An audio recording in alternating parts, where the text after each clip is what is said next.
As a clinician, I thought I understood food. Years of studying nutrition taught me about vitamins, minerals, and something called macronutrients. Protein, fat, carbs, all of that. Then I have conversations like this one today with Valerie, Segrest, and Romajean Thomas from Feed 7 Generations. And I see how little I've thought about food's deeper meaning. The salmon are important because they tell a story about the health of our land and waters. They subsequently feed the health of our people. They will cease to exist if we don't take care of our water and keep climate resilience in mind. They're more than resources to be extracted from the land. They shape our culture, our way of life, the way we think about things, the way we see the world. They feed us. They're medicine in so many ways, more than just omega-3 fats and minerals. Hi, I'm Dr. Raj Sundar, a family physician and a community organizer. You're listening to Healthcare for Humans, the show dedicated to educating you on how to care for culturally diverse communities so you can be a better healer.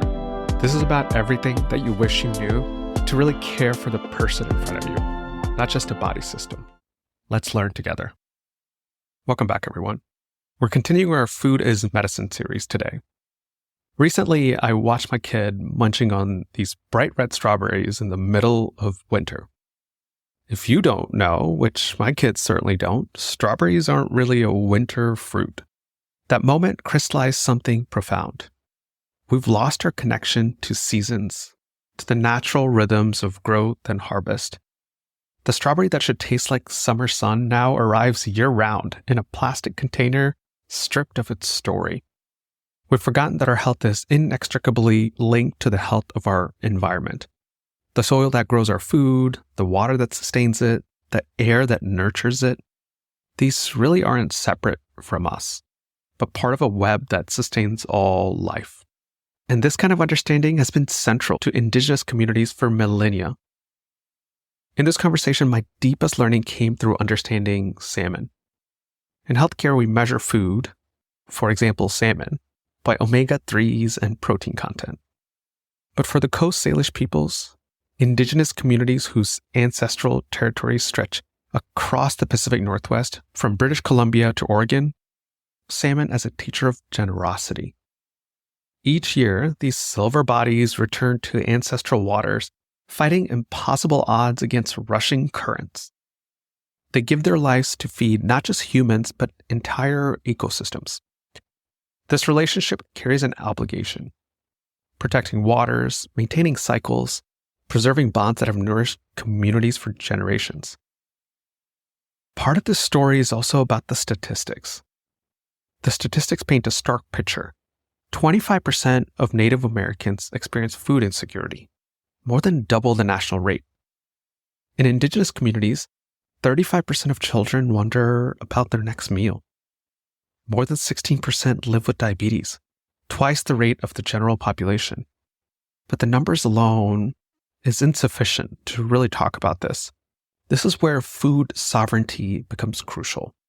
The right of people to define their own food systems, to grow and eat food that honors their traditions and nourishes their community. It's about access to food, and it's about control over how food is produced, distributed, and consumed. Food sovereignty puts power back in the hands of communities who have stewarded these lands and foods since time immemorial. So what does all of this look like?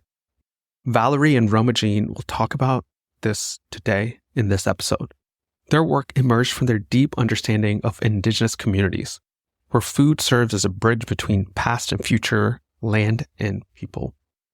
You'll discover food through a different lens, one that honors seasons, stories, and reciprocity. Whether you're a healthcare clinician, a parent, or someone seeking a deeper connection to what you eat, this conversation will reshape your understanding of food. As healthcare develops food as medicine programs, we need this perspective more than ever.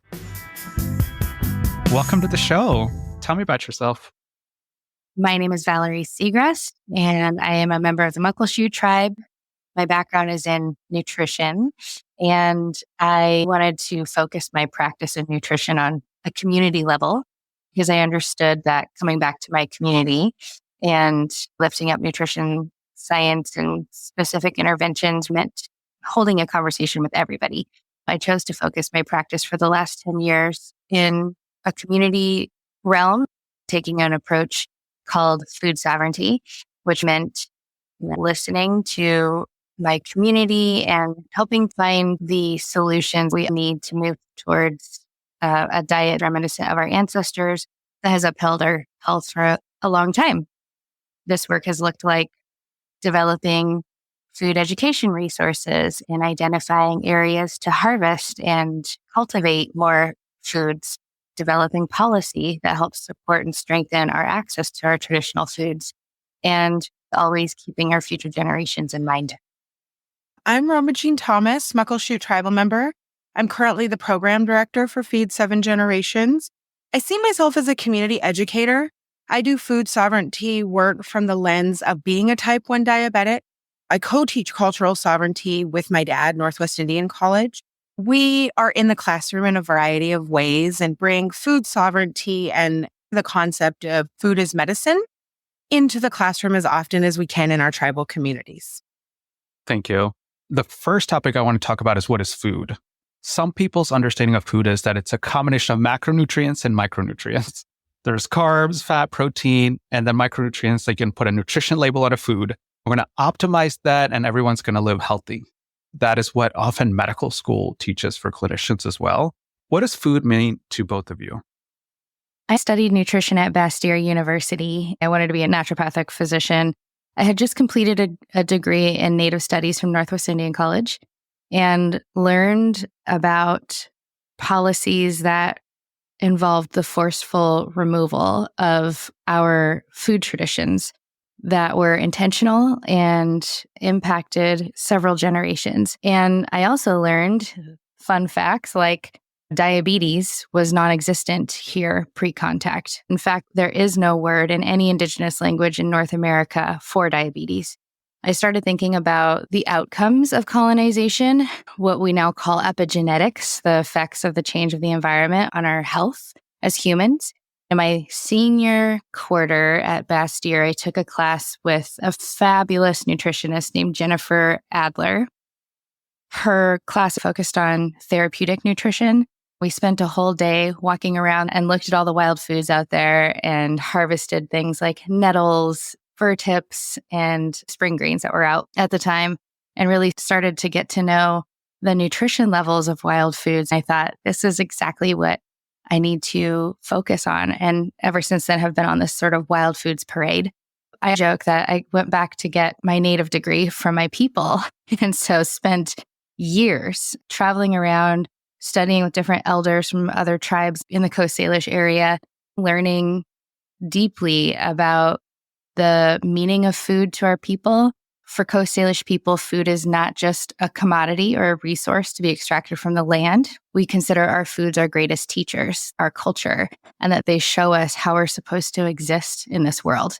There are several examples I can give on how the salmon teach us about generosity and love and commitment to the future. The huckleberries, they're considered the blood of the earth, and they were gifted to us to be big medicine.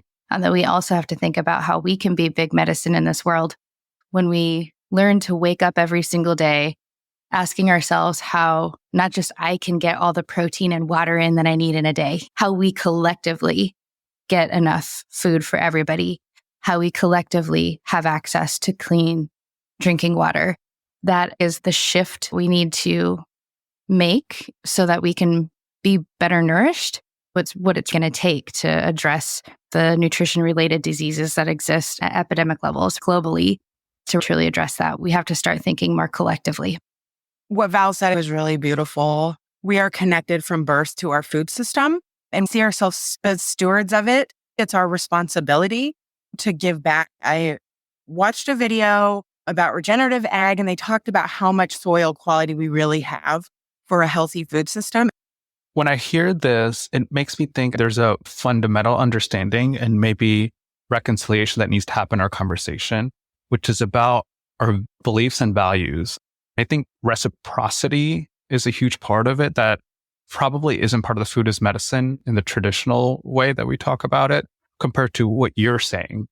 Can you tell me a little bit more reciprocity? Because I heard that. I think it goes with this individual versus collective, this relational understanding. I think that reciprocity dovetails really nicely into Coast Salish cultural values. I'm going to bring up generosity first, because I think that means something here. Just to go back to how our foods are our greatest teachers, when we talk about the life of a salmon and being really mindful and thinking through the journey that it takes to get to our plate, that a salmon is born in a freshwater stream and makes a journey out into the ocean, going on all kinds of adventures and manufacturing this body that's rich in minerals and omega-3 fatty acids and all the things that we need to feed our big brains and keep our bodies functioning well. Even our nervous system and our mental health, they're tied up in those specific nutrients that the salmon are out there collecting for us. And then they answer this call. They return to their ancestral rivers and enter those spaces with such dedication and commitment. They're bloodying their heads against dams, doing everything they can to make it back to their ancestral spawning grounds with the understanding that they're going to give their life. They're going to spawn and they're going to die, and their bodies will be used to feed the next generation. And we are the Salmon Nation. We see this as an excellent act of love and commitment to life eternal, generosity, and reciprocity at the core. Those are the cultural values that Coast Salish people align themselves with. You're judged by your generosity, how much you can give. And we're giving with faith, knowing that our people will see that we're giving all we can and that they will also support us. We know that we'll take care of one another because that's what we see happening around us. It's a new way of thinking where humans are observing the ecosystem around us, that we're separate from it, but we're inextricably intertwined with our ecosystems. Humans play a major role. We have this superpower to destroy, and we have a superpower to create and innovate. And we've always been interactive in our ecosystems, celebrating their generosity, the life that they give for us to have life, but also honoring the cycle of reciprocity. How do we give back? It is part of our teaching to keep it living. And so what do we do to keep it living? Just like everything around us supports us to keep us alive. And that is the core of reciprocity. And we receive that through honoring the generosity of things around us. Romajean, there's a sense of, I think, the reciprocity with non-human beings and land and respecting and honoring that. And I'm going to guide this conversation to talk about another important thing, which is about storytelling and how so much of what you're interacting with in the ecosystem is built around stories to capture the values and honoring them. What do you think from my understanding so far? I think Val did a beautiful job at sharing a few stories. I think storytelling has captured some of that food history. A lot of times, too, it was in traditional language, and there is a context and a value base inferred in that language that isn't there in English for us. As generations move forward, things change. Well, what has been really consistent in my community, in my classroom, and in my kitchen are those stories, those underlying values, and our collective responsibility. The health of our environment is reflective of the health of our people.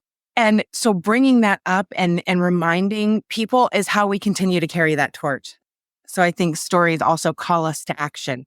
They empower us because they keep our knowledge. They are knowledge carriers. And then our storytellers bring that medicine to life through their gift. So I think storytelling is tremendously powerful. It has been an absolute gift, and it is restorative as well because it's bringing us back to some of those traditional values. Thank you. I think now we've talked about food in a more holistic and in some ways inspiring way and what it really means. For many Native communities, I want to continue the conversation to talk about what makes an Indigenous food system uniquely local and why is this important? Indigenous food systems are inherently local. They are regional, but that's also a slippery slope because there are extensive trading systems that have gone on for a very long time. here in this region, I'm thinking specifically about Muckleshoot, where we're eating a lot of seafood. There's land mammals, birds from the air, birds from the ground. There's underground bulbs. There's berries. So many berries, over a dozen different varieties of huckleberries grow here. Then everybody has their other favorites, like thimbleberry, salmonberry, and salal, and currants. So many fresh local foods here. In fact, over 300 different kinds of foods were consumed in an annual Coast Salish diet, which is very different from the standard American diet, which consists of up to 20 different foods. But also, some of those foods are responsible for creating things like, I'm thinking about ulican, which is this tiny little candlefish that were rendered for their fat. And it was common for a Coast Salish family to consume gallons of ulican oil every year. Ulican oil happens to be really high in vitamin D, and there are terms for it in our language that translate to something like sunshine food. Everybody in Washington State needs more vitamin D, right? There's this gift from the land. After that oil would be rendered off, it'd be put in boxes. Certain people would carry those boxes full of oil across the mountains. We call those the grease trails. Nowadays, it's called I-90 and I-5. These interstates are old grease trails that were shaped from our food system, where it wasn't just so local, but also we were trading long distances. I think I'm struggling to understand how our food system has become a commodity and systematically shipped everywhere versus the local food movement of feeling like you can sustain yourself and getting connected to land. I think it's important to remember that the foods that are local here are providing for us what we need to get through the seasons, the seasonal change. And so it is important to prioritize feeding people here first. I see this all over the world. Global food systems do this, who are not engaged in a hyper commodified system. It's called cultural food pride. And we kind of do it in a sneaky way. I just went to Texas last year and they're really proud of their food. Here in the Northwest, we're really proud of our salmon, but we've just become more globally known for Starbucks. The salmon are important because they tell a story about the health of our land and waters. They subsequently feed the health of our people. They will cease to exist if we don't take care of our water and keep climate resilience in mind. Some salmon are literally being cooked as they're trying to return to their spawning grounds because the rivers are so low and the heat of the water is so high that they are unhealthy. And so we have to prioritize taking care of our land so that this species that's existed for thousands of years, we're the generation facing this potential loss of this species that's been around for a long time. I don't want to be that type of ancestor. I want to be a good ancestor for the future. I want them to know that we tried everything we could to make sure that they knew what salmon tasted like and how to take care of it too. Yeah, again, they're more than resources to be extracted from the land. They shape our culture, our way of life, the way we think about things, the way we see the world. They feed us. They're medicine in so many ways, more than just omega-3 fats and minerals. Even though I'm a science geek and I love those things too, I just think there's the spirit of the salmon that also feeds our spirit, and that is just as big of medicine. Thank you. I wanted to keep continuing to clarify the quote unquote problem, right? What are we working with? The problem is food insecurity, nutrition related diseases.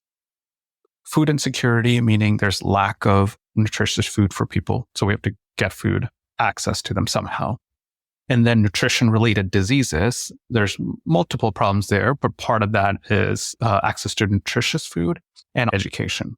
That's what's so encouraging about Kaiser, the support and the emphasis and the platform that it's providing. It's an entity that cares and is trying to change the script and understands that there's a gap and a need there and trying to really figure out what that is.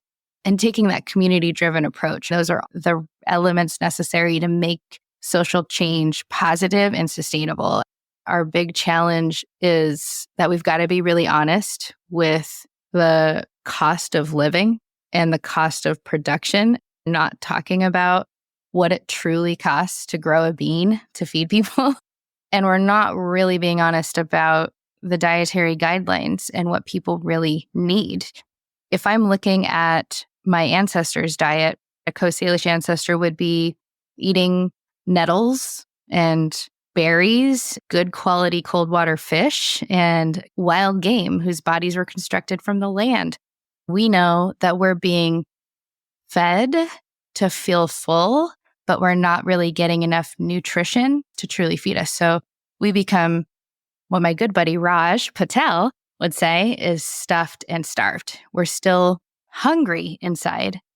Being exposed to a lifetime of nutrition deficiencies leads to all of the diseases that we're seeing in our country now that are completely preventable if we were just fed better. If we just had access to good quality nutrition, like diabetes and heart disease and certain types of cancers that all derive from malnutrition. Romajean, what has it felt like the healthcare entity, wherever you interact with, talking about nutrition with diabetes versus what Native communities have taught you? This thing of internal community knowledge. As a diagnosed type 1 diabetic, I was very unique. It is still something that they don't know a ton about as far as how it happens. The management has been a tough conversation. It's not generally a holistic conversation.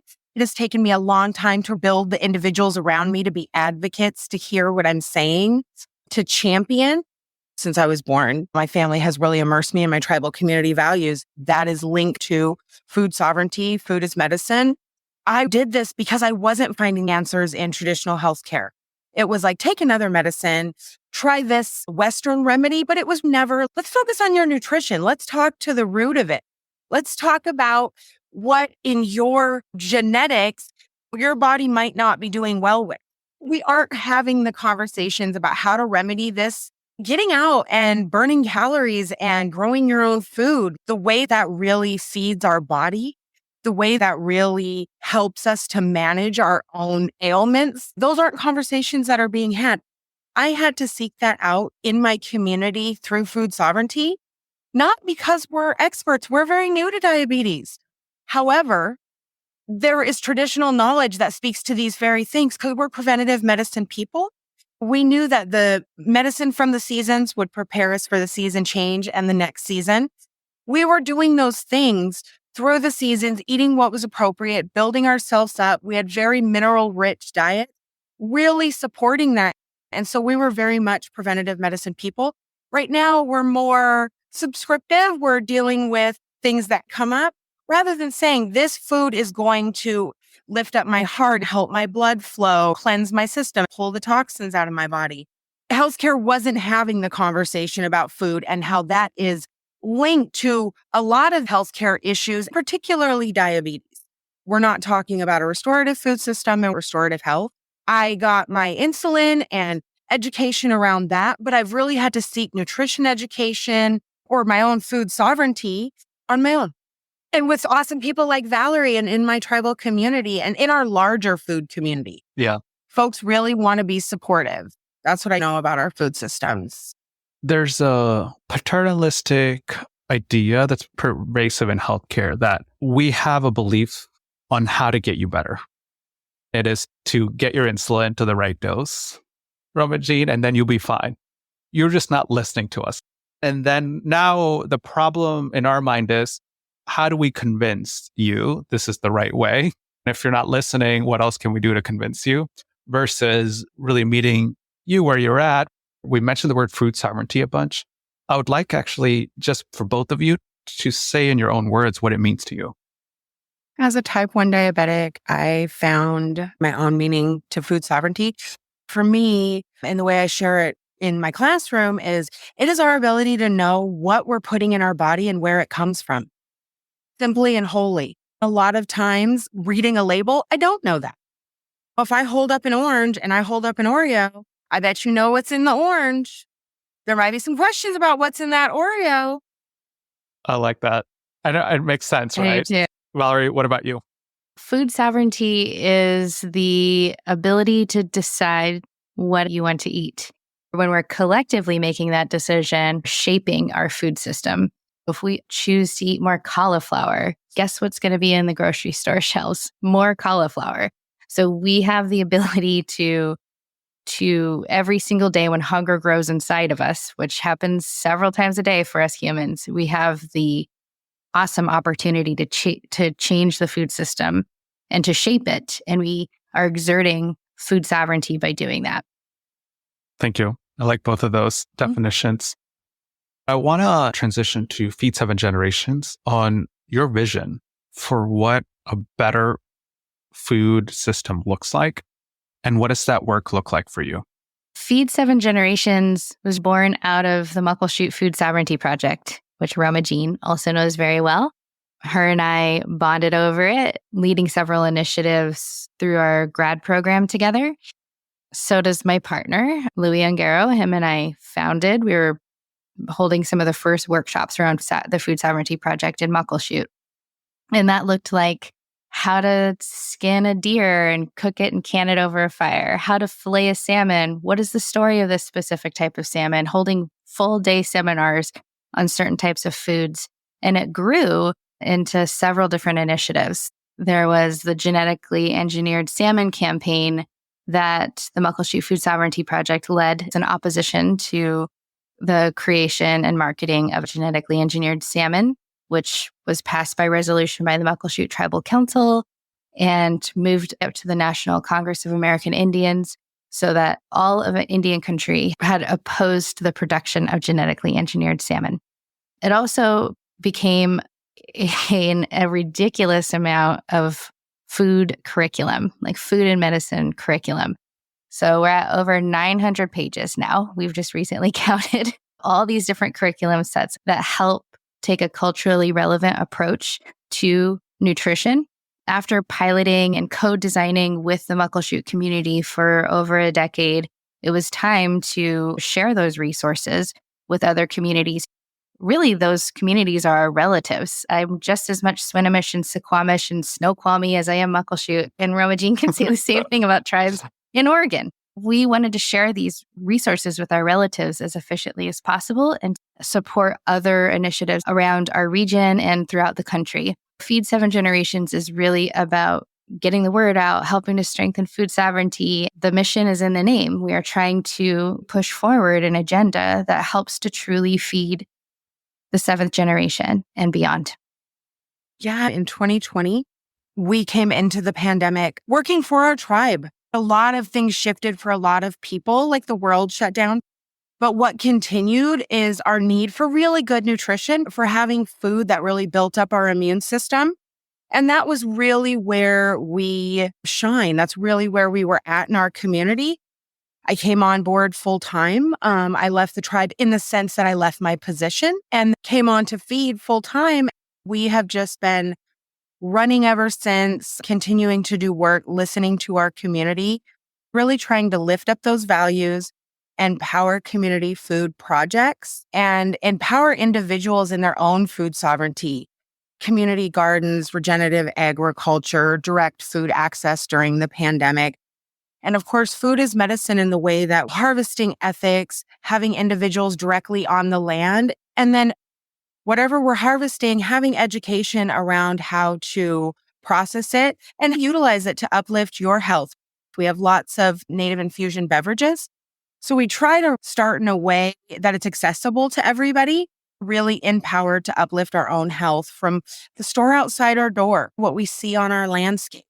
That has always been lifting us up since time immemorial. We just have to remember how to use it. Thank you.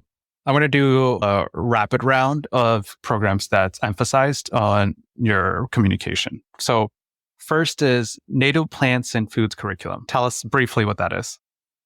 The Native Plants and Foods curriculum is a suite of materials. We have several curriculum sets that were born out of requests from the community. One of them is the Native Infusion Rethink Your Drink curriculum, which is about increasing knowledge and awareness around ancestral beverages and that they were healthy beverages, that our ancestors drank a lot of fresh, clean water from the mountain spring and oftentimes included plants like nettle, wild rose, and Doug fir tree tips. Those beverages were incredibly nutritious and healthy as well. 1 cup of nettle tea is an entire calcium supplement. Your body doesn't have to try to break down the pill. It's absorbing calcium, iron, magnesium, chlorophyll, and other things our body uses to manufacture blood. It's just nettle tea, and it's right outside your door. That's an example of our curriculum and approach that we take. We're thinking about what's generally recognized as safe. We are only sharing plants that we know there's an abundance of and that they're safe to harvest. Every one of these curriculum sets are set up to be able to pick up and teach on your own. But joining a training helps stand it up a little bit. It gives you a little kickstand to keep those teachings held up. We also have the Cedar Box Teaching Toolkit that is really about featuring 13 quintessential Northwest Native foods. Foods like duck, deer and elk, and clams, and mussels and oysters. Wild strawberry is in there. Nettles are in there. Camas, cattail. I could go on with the whole list, but that curriculum actually also lives on the OSPI, the Office for Superintendent of Public Instruction website for the state of Washington to help common schools teach about Native foods derived from here. Romajean, what is native grown and gathered? Yes, native grown and gathered. There's a native grown and gathered landing page on feed7generation.org. Native Grown and Gathered is a community-based project. It was born from wanting to source from Indian country. We know when we vote with our dollars, purchasing from our producers inside of our own food system, we're lifting up our Muckleshoot food system. During the pandemic, when we were thinking about where we were sourcing things, we wanted to source local. We're in a food desert in Muckleshoot. We're quite far, especially without reliable transportation from good grocery stores that have the things you need. We wanted to make sure that when we were able to spend money on food, that it went back into Indian country. Lifting up our own food economy, we found that was quite a feat. We had to do a lot of work to find producers and source just one single grocery bag. So Native Grown and Gathered was born from that. Where are our tribal producers? How do we access them? What is it that they need to uplift their business? And how can we use our resources, such as feed7generations.org, to be a platform? So we went out, did interviews, located tribal producers, put them on one document. It will be a full web page soon, but they're on one beautiful flipbook on the Native Grown and Gathered landing page on Feed7. We wanted to be able to spend our dollars in Indian country. We wanted people to be able to source. But the other thing I think we talked about is food is medicine. Sometimes we need that ulakin, but it's a feat to go out there and catch those. They're being overfished. You might not know where to get them. If we were able to find somebody out there harvesting, they're just an expert at it. They're also producing it, and you're able to purchase that oil.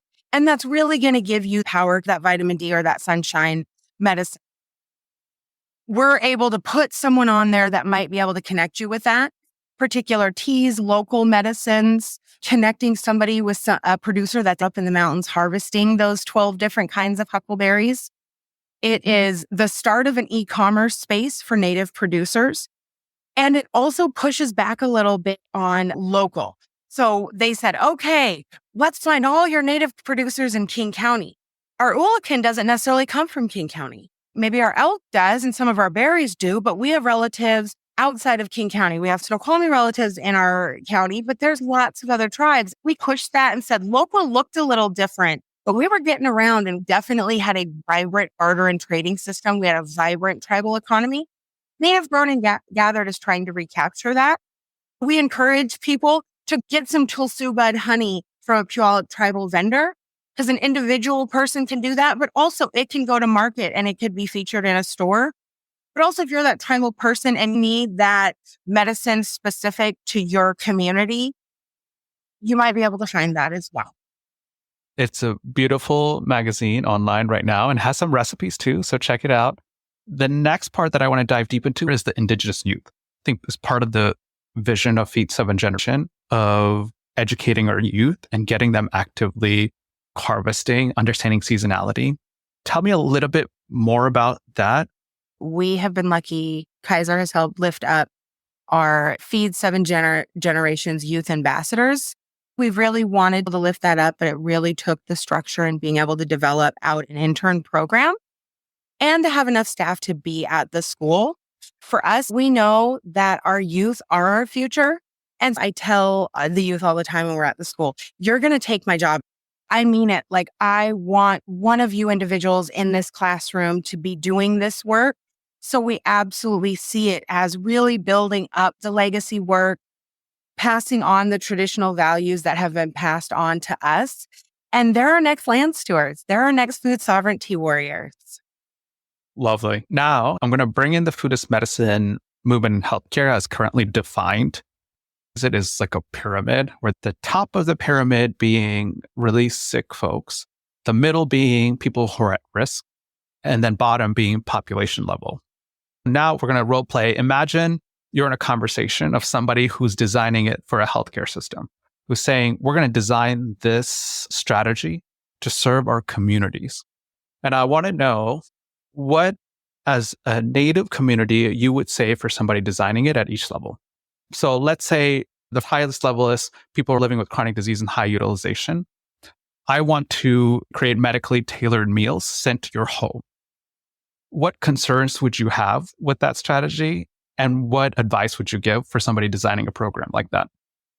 My concern for that strategy would be being able to be active in a food system that, when we're actively out there on the land, pursuing wild game or fishing the rivers or even taking care of a garden, we receive gifts. There's another level of nourishment that comes along with that. It arrives in the form of memories, where you might be out there in the garden remembering the way your grandmother used to prune those bushes or the way your grandpa used to cultivate those turnips. I'm just talking about any food that's growing at this point. We miss that opportunity if something is just being handed to us. It's like teaching a person to fish versus giving them the fish. It is a thoughtful gift. We live in a time where not everybody can afford to take time off or the gasoline to drive to those places. That is a real challenge. There is an opportunity to balance both of them. And going back to the youth work, all kids want to do is be on screens. All they care about is video games. When the youth are out there active in this system, they are engaged. They are excited. They are telling everybody about it. They want to do this work. They feel a sense of belonging and purpose. Being active in that food system reminds them of who they are and where they come from. And that's medicine. And all of those opportunities can be taken away by that type of an approach, even though it is well-intended. I agree completely, Val. In our Muckleshoot community, we did have the opportunity to do meal kit deliveries and bring beautiful salmon fillets into homes. What we realize is part of why we do these things in community is because we understand the social importance.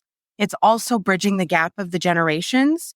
When someone is getting those meals delivered, there's not that interaction with the food system, but also there might be the lack of social engagement. Part of the storytelling and the joy and the reciprocity, like the recipe sharing, happens in that engagement. I love the idea of medically tailored meals, especially if they meet those social and cultural needs. That would be my thing, thinking about it through that social and cultural lens. Perfect. The next one is about diet-related risks, specifically produce prescriptions, which is, this is what you should eat, and here's what you should buy. When I say that, what does it make you think of? There are troubles with telling people what they can and cannot purchase. It does not help strengthen food sovereignty. It is another model of superimposing a diet on somebody.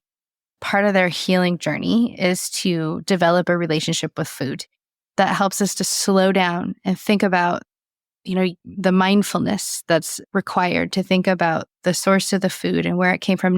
Never before in human history have we been this far removed from our food system and the source of our food. And so getting back to that is really important. I value the approach that WIC takes, for example. While I have my own interpretations and criticisms of the recommended dietary allowance and the dietary guidelines, I admire the way WIC takes a preventative approach. I think it's important.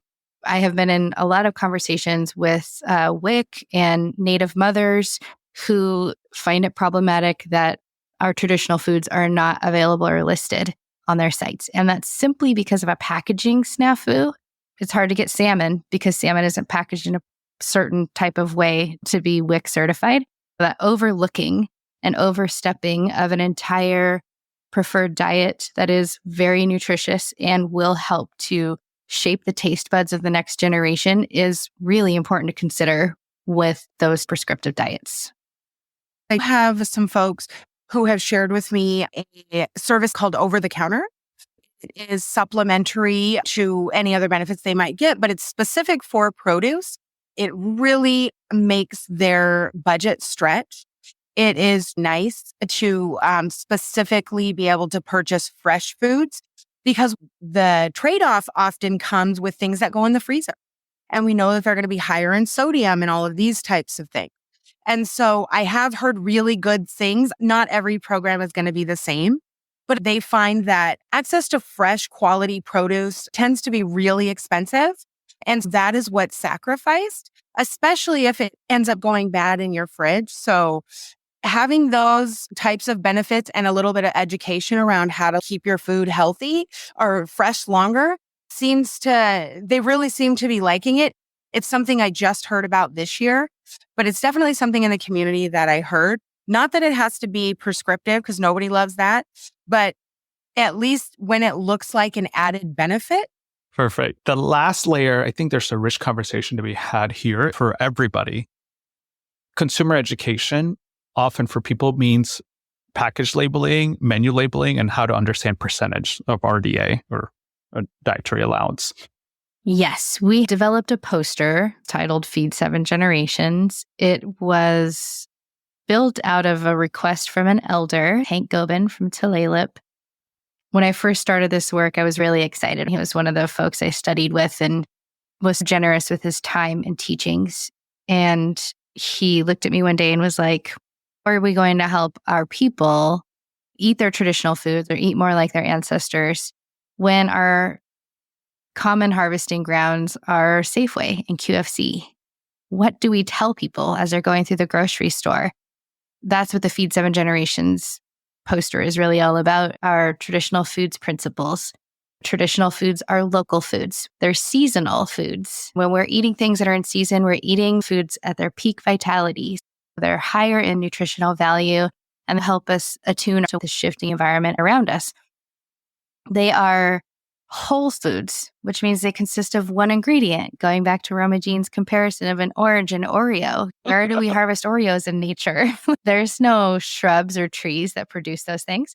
And thinking about a food in that way and through that lens while you're shopping around the grocery store, we're really trying to break it down and simplify it in just like kind of funny self-reflective practices, but really like shopping with your ancestor. What would they recognize as food?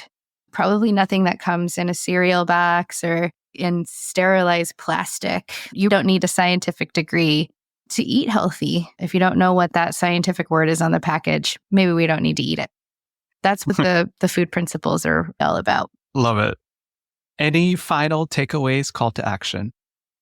I just want to say that this movement, while it is Indigenous-led and a deep part of our healing process from the effects of colonization, really means making the invisible visible again. It's going to take all of us to create a food system that truly feeds the future. The success of that hinges on how well we honor these old food traditions. And remember, it's our time to carry them, perfect them, and hand them off to the next generation. We can't rely on anybody else to do that. All of us, we all have to do that. No matter what population or demographic you represent, everybody needs to be a part of this. This is really about feeding the future successfully and really well. We're not going to heal in this generation, but we're going to hope that our grandchildren and our great-grandchildren and people we will have never met will be fed better in the future. Thank you. Yeah, please go to feed7generations.org. And we really think accessibility is important. And so we have worked really hard to have resources that are accessible to really empower you to go out and take control of your food system. Check out our website, check out some of the free resources.